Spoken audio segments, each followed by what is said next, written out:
ഹരിച്ചേട്ടാ, good morning. ഹരിച്ചേട്ടാ, നമസ്തേ, നമസ്കാരം. ജർമ്മനിയിൽ നിന്ന് വളരെ പറയൂ. ദാരുണമായ ഒരു വാർത്ത പുറത്തു വരുന്നു. ലോകം ക്രിസ്മസ് ശരി. ആഘോഷിക്കുകയാണ്. അതിൻ്റെ ഭാഗമായിട്ട് അതെ. ഒരു ക്രിസ്മസ് ആഘോഷിക്കുന്ന ഒരു മാർക്കറ്റ്, ഒരു വലിയ ജർമ്മനിയിലെ ഒരു മാർക്കറ്റാണ്. ആ മാർക്കറ്റിലേക്ക് ഒരു ഡോക്ടർ, യുവ ഡോക്ടർ, ഒരു വാടകയ്ക്കെടുത്ത കാർ ഓടിച്ചു കയറ്റി. നിരവധി പേർ മരിച്ചു, ഒരുപാട് പേർക്ക് പരിക്കേറ്റു എന്നൊക്കെയാണ് വിവരങ്ങൾ. എന്താണ് ചേട്ടാ ഈ ഡോക്ടർ ഇങ്ങനെ ചെയ്യാനുണ്ടായ കാരണം എന്താണ്? ഇതിൻ്റെ വിശദാംശങ്ങൾ എന്തൊക്കെയാണ്? പ്രശാന്ത്, കിഴക്കൻ ജർമ്മനിയിൽ ബെർലിനിൽ നിന്നും ഏതാണ്ട് 100 മൈൽ അകലെ മാഗ്ഡബർഗ് എന്ന് പറയുന്ന ഒരു ചെറുപട്ടണത്തിൽ അതിദാരുണിരിക്കുന്നു.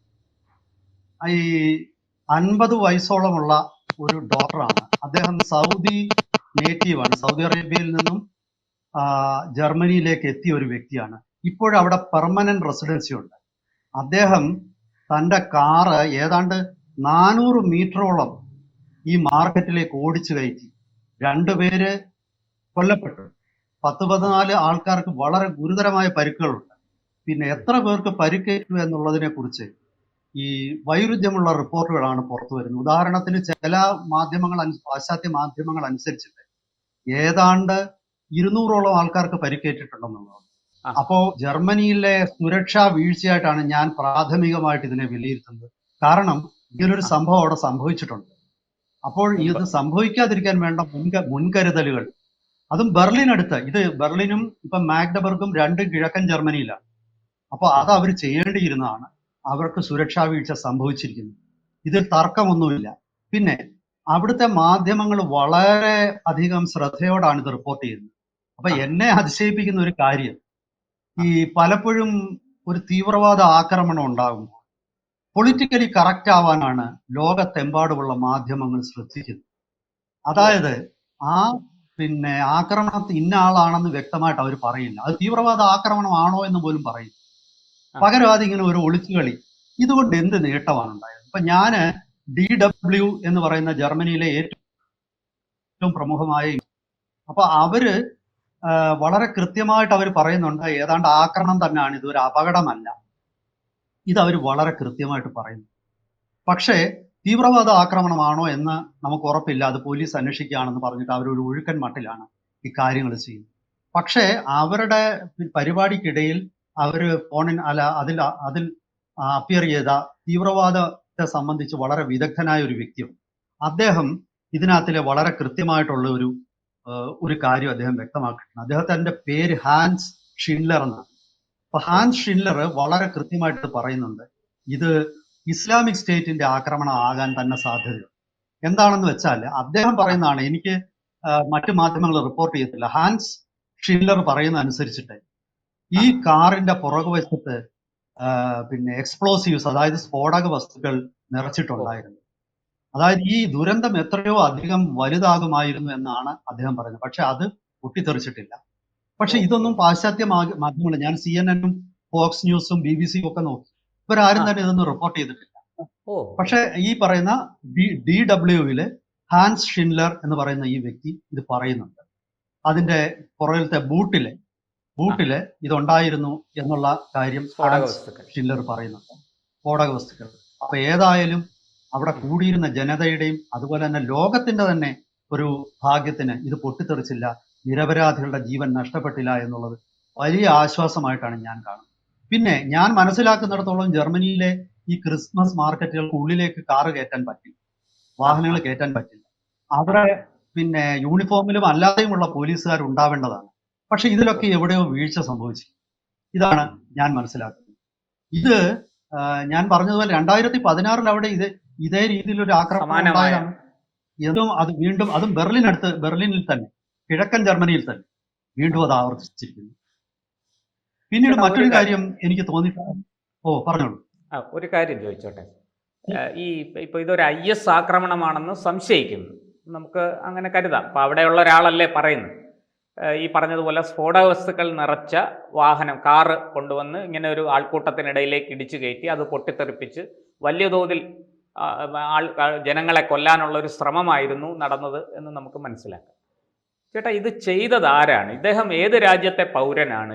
ഇപ്പോൾ ഈ കാർ ഓടിച്ചിരുന്ന ആൾ ഒരു ഡോക്ടറാണ് എന്നാണ് പറയുന്നത്. അപ്പം അങ്ങ് പറഞ്ഞു 52 വയസ്സുള്ള ആളാണ്. ഇദ്ദേഹം ഏത് രാജ്യത്തെ പൗരനാണ്? ഇദ്ദേഹം ഏതെങ്കിലും തീവ്രവാദ ഭീകര സംഘടനയിലെ അംഗമാണോ? എന്തെങ്കിലും വിവരം അത്തരത്തിൽ പുറത്തു വന്നിട്ടുണ്ടോ? ഇദ്ദേഹത്തിന് 50 വയസ്സ് പ്രായമുണ്ട്. ഇദ്ദേഹം ഒരു ഡോക്ടറാണ്. പ്രൊഫഷൻ പരമായിട്ട് അദ്ദേഹം ഒരു ഡോക്ടറാണ്. അദ്ദേഹം സൗദി സ്വദേശിയാണ്. പക്ഷേ 2006 മുതൽ ജർമ്മനിയിൽ താമസിക്കുന്ന ആളാണ്. അദ്ദേഹം പൗരനല്ല ജർമ്മനിയുടെ, പക്ഷെ അദ്ദേഹത്തിന് പെർമനന്റ് റെസിഡൻസി PR ഉണ്ട്.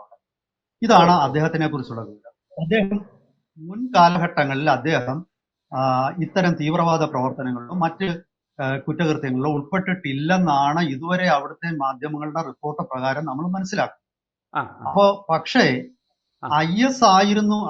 ഇതിൽ നമ്മൾ ശ്രദ്ധിക്കേണ്ട ഒരു കാര്യം, ഈ ഹാൻസ് ഷിൻഡ്ലർ ഒരു കാര്യം പറയുന്നുണ്ട്. അതായത് 2017 ഇസ്ലാമിക് സ്റ്റേറ്റ് IS ഒരു ആഹ്വാനം നടത്തി. ആ ആഹ്വാനത്തിൽ മുഖ്യമായിട്ടും പറയുന്നത്, നിങ്ങൾ വാഹനങ്ങൾ നിങ്ങളുടെ കൈവശം ഉണ്ടെങ്കിൽ ആ വാഹനങ്ങൾ ഉപയോഗിച്ച് നിങ്ങൾ ജനക്കൂട്ടത്തിന് നേരെ ഓടിച്ചു കയറ്റി അവിടെ ആക്രമണം നടത്തണം. ഇങ്ങനെ ഒരു ആഹ്വാനം 2017 ഇസ്ലാമിക് സ്റ്റേറ്റ് നടത്തിയിട്ടുണ്ട്. ഇപ്പോൾ നോക്കുമ്പോൾ ഇത് സാധാരണഗതിയിൽ ഇതിന് പാശ്ചാത്യ ഒരു ടെർമിനോളജി എന്ന് പറയുന്നത് ലോൺ വുൾഫ് അറ്റാക്ക് എന്ന് പറയും. അതായത് ഒരു ഒറ്റ വ്യക്തി നടത്തുന്ന ആക്രമണം. ഈ ഒറ്റ വ്യക്തി നടത്തുന്ന ആക്രമണം ഒരുപക്ഷെ ആശയപരമായിട്ട് ഇദ്ദേഹത്തിന് ISന്റെ ആശയത്തോട് യോജിക്കുന്ന ആളായി. പക്ഷെ ആ ISുമായിട്ട് വ്യക്തമായ സംഘടനാ ബന്ധമുണ്ടോ എന്നൊന്നും തെളിയിക്കപ്പെട്ടു. പക്ഷേ ഈ DW മാധ്യമം ഒരു കാര്യം പറയുന്നുണ്ട്, ഇദ്ദേഹത്തിന്റെ കാറിന്റെ ബൂട്ടിൽ സ്ഫോടക വസ്തുക്കൾ നിറച്ചിട്ടുണ്ട് എന്ന് പറയുന്നുണ്ട്. അപ്പോ അതിനർത്ഥം അദ്ദേഹത്തിന് ഒരു നെറ്റ്വർക്കുമായിട്ട് ബന്ധമുണ്ടായിരുന്നു. മനസ്സിലായി? അദ്ദേഹത്തിന് ഏതെങ്കിലും സംഘടനയുമായിട്ട് ബന്ധമുണ്ടാകാനുള്ള സാധ്യത ആണ് അത്. പിന്നെ തള്ളിക്കളയാൻ പറ്റില്ല. അപ്പോൾ നമ്മൾ 2017 ISന്റെ ആഹ്വാനവും അതുപോലെ തന്നെ ഇദ്ദേഹത്തിന്റെ കാറിൽ സ്ഫോടക വസ്തുക്കൾ ഉണ്ടെന്നുള്ള യാഥാർത്ഥ്യവും കൂടി കണക്കിലെടുക്കുമ്പോൾ തീർച്ചയായിട്ടും ഇത് ISന്റെ പ്രേരണയോ അല്ലെങ്കിൽ ബന്ധമോ ഇതിൽ ഉണ്ടാകാനുള്ള സാധ്യത വളരെയധികം. പക്ഷെ ഞാൻ പറയുന്നത്, ഇതിൽ നമ്മൾ ശ്രദ്ധിക്കേണ്ട വലിയൊരു കാര്യമുണ്ട്. ഞാൻ ആദ്യമേ തന്നെ പറഞ്ഞു, മാധ്യമങ്ങൾ ഉൾപ്പെടെയുള്ളവര് സാധാരണഗതിയിൽ ഒരു തീവ്രവാദ ആക്രമണം ഉണ്ടാകുമ്പോഴേക്കും അത് മറച്ചു വെക്കാനാണ് ശ്രമിക്കുന്നത്. അല്ലേ പ്രശാന്തിന് എന്ത് തോന്നുന്നു? അതെ, അതൊരു ഭീകരാക്രമണം അല്ല എന്നുള്ള രീതിയിലാണ് ആദ്യം വാർത്തകൾ പുറത്തു വരുന്നത്. ഏതോ മനോരോഗിയായ ഒരു മനുഷ്യൻ, അയാളുടെ ഒരു വിക്രിയയായിട്ടേ ഇതിനെ ചിത്രീകരിക്കാറുള്ളൂ പൊതുവെ. ഭയം ഞാൻ പറഞ്ഞു വരുന്നത്, ഈ ലോകം മുഴുവൻ ഈ തീവ്രവാദ ആക്രമണങ്ങൾ വീണ്ടും വീണ്ടും സംഭവിക്കുന്നു. ഈ തീവ്രവാദത്തിന് പിന്നിലുള്ള ശക്തികളെ തുറന്നു കാണിക്കാനും അവരെ നശിപ്പിക്കാനുമുള്ള നമ്മുടെ ദൃഢനിശ്ചയത്തിന്റെ കുറവാണ് ഇതിൽ നിന്ന് നമ്മൾ മനസ്സിലാക്കുന്നത്. അതായത് ഇത് ഇന്ത്യക്ക് ഒരു പാഠമാണ്. നമ്മൾ തീവ്രവാദി എന്ന് തന്നെ പറയുകയും അവന്റെ ആശയത്തെ തുറന്നു കാണിക്കുക, അവന്റെ ബന്ധങ്ങളെ തുറന്നു കാണിക്കുകയും ചെയ്യണം. അല്ലാതെ ഒരു ആക്രമണം നടക്കുമ്പോഴേക്കും അവിടെ ഇത് പുറത്തറിഞ്ഞു കഴിഞ്ഞാൽ ഇതിന്റെ ഒരു കൊളാട്രൽ ഡാമേജ് എന്ന് പറയുന്ന മറ്റു പ്രതിസന്ധികൾ ഉണ്ടാകുമോ എന്ന് ഭയന്നിട്ട് ഇത് മുഴുവനും വെളിപ്പെടുത്താതിരിക്കുന്ന ഒരു സാഹചര്യം എന്ന് പറയുന്നത് അത് അതീവ ഗുരുതരമായ ആക്രമണത്തിലേക്ക് വീണ്ടും നയിക്കും. ഇത് നമുക്കൂടെ ഒരു പാഠമാണ്. മാത്രമല്ല, ജർമ്മനിയിലെ കഴിഞ്ഞ തവണ ഉണ്ടായ തീവ്രവാദ ആക്രമണം സമാനമായ ഒരു ആക്രമണം വീണ്ടും ഉണ്ടായിരിക്കുന്നു. ഇന്ത്യയിലും ഞാൻ പറയുന്നത്, ഈ വരാൻ പോകുന്ന ക്രിസ്മസിന് നമ്മുടെ നാട്ടിലും പ്രതിസന്ധി ഉണ്ടാകാതെ ജാഗ്രത പാലിക്കാൻ സെക്യൂരിറ്റി ഏജൻസികൾ ശ്രമിക്കണം എന്നാണ് എനിക്ക് ഇത്തരണത്തിൽ പറയുന്നത്. ഒരു കാര്യം കൂടി ചോദിച്ചിട്ട് അതിന് ഉത്തരം പറഞ്ഞ് നമുക്ക് അവസാനിപ്പിക്കാം ഈ ചർച്ച. ഈ ഈ സൗദി പൗരൻ പിടിയിലായിട്ടുണ്ടോ? ഇയാളിപ്പോ പോലീസ് കസ്റ്റഡിയിലാണോ? ഇയാൾക്ക് എന്താ സംഭവിച്ചിരിക്കുന്നത്? ഇദ്ദേഹം പിടിയിലായിട്ടുണ്ട്. തോക്ക് ചൂണ്ടി തന്നെ പോലീസുകാർ ഇദ്ദേഹത്തെ കീഴടക്കി. ഞാൻ പറഞ്ഞല്ലോ, ഏതാണ്ട് 400 മീറ്ററോളം ജനക്കൂട്ടത്തിലേക്ക് ഓടിച്ചു കയറ്റി ഇദ്ദേഹം അവസാനം കാറിൽ നിന്ന് ഇറങ്ങി ഓടുകയായിരുന്നു. ആ ഓടുന്ന അദ്ദേഹത്തിനെ, ആ മേൽപ്പടിയാനെ പോലീസ് തോക്ക് ചൂണ്ടി ഭീഷണിപ്പെടുത്തി അയാളെ അറസ്റ്റ് ചെയ്തിട്ടുണ്ട്. ഇതാണ് ഇപ്പോഴത്തെ സംഭവം. നമുക്ക് ഇനി വരുന്ന മണിക്കൂറുകളിൽ കൂടുതൽ വാർത്തകൾ പാശ്ചാത്യ ഏജൻസികളിൽ നിന്നും ഇതിൽ പ്രതീക്ഷിക്കും. തീർച്ചയായിട്ടും നമുക്ക് കാത്തിരിക്കാം. എന്തായാലും ക്രിസ്മസ് ആണ്. വളരെ സന്തോഷപൂർവ്വം സമാധാനത്തോടു കൂടി ക്രിസ്മസും പുതുവത്സരവും ലോകം ആഘോഷിക്കാൻ ഒരുങ്ങിയിരിക്കുകയാണ്. ഈ സാഹചര്യത്തിൽ ഇത്തരം കുഴപ്പങ്ങൾ, ഇത്തരം വെല്ലുവിളികൾ, ഇത്തരം ആക്രമണങ്ങൾ ഉണ്ടാകാതിരിക്കട്ടെ.